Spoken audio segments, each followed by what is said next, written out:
Motivation is the experience of wanting something or wanting to avoid it. When we study how we get motivated to learn, develop, and succeed, we can identify two contrary forces, extrinsic and intrinsic ones. On the one hand, we want to belong, desire to be loved, and seek to get the attention we think we deserve. We are motivated extrinsically by rewards in order to progress socially. On the other hand, we strive to explore things that are satisfying in themselves, disregarding rewards. We are motivated intrinsically by a natural curiosity which we follow because it feels right. The opinions of others don't matter.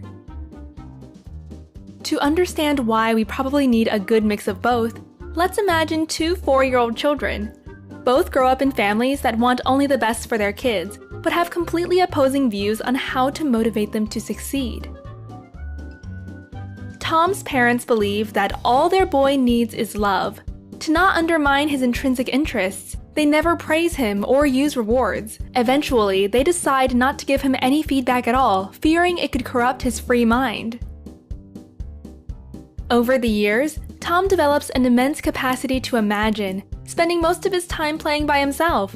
By being allowed to follow his passions, he learns what he likes and what he doesn't. But Tom doesn't learn what others expect and gets easily irritated when asked to do something in a particular way. Mira's parents believe that their precious little girl needs clear rules about what's good and what's not.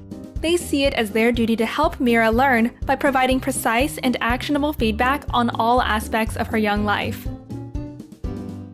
Mira spends her days in preschool, music, and ballet lessons. Over the years, she gets exceptionally good at the things that please the adults around her. However, since there is neither time to play nor to relax, she doesn't discover her own interests. Being alone bores her. At 14, Tom is independent and begins writing science fiction. He realizes that he isn't quite like his friends and spends most of his time at the library. When he shares his writing, others can't quite relate.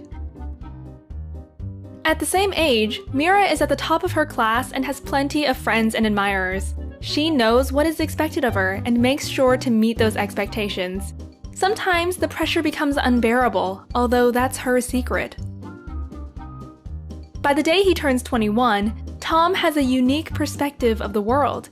He is intelligent, but doesn't like to work for money and hence is always broke. He hates the idea of conforming to conventional norms and is annoyed if someone interferes with his creative expression. At this point, Tom knows a lot about himself, but doesn't connect well with others. To him, people seem to follow rules without questioning them, just like sheep. Integrating into the society is difficult at this point, and he begins to search for utopia. Mira makes it into a top medical school where she realizes she'll never be top of the class again. Once that place seems out of reach, her motivation drops and she wonders if medicine actually interests her. Since quitting is no option, she takes up a second major and runs for student council president. Soon, Mira will know everything about what others expect, but nothing about what she likes for herself. All her life, she has just listened, driven by external feedback loops. At this point, she's almost lost the ability to question the norms of the society she grew up in.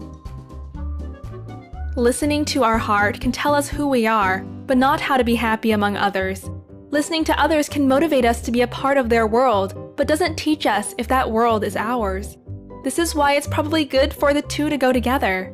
Then we can learn what we want and get the feedback we need in order to stay motivated to explore new roads into a better society.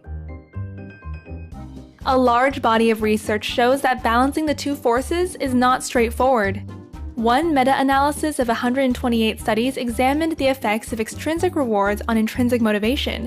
While most rewards significantly undermined our intrinsic interest, positive feedback, which is an extrinsic motivator, inspires us to keep going.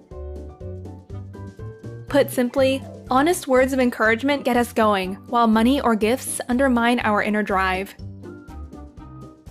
What about you? Do you listen to your heart or to the voices of society?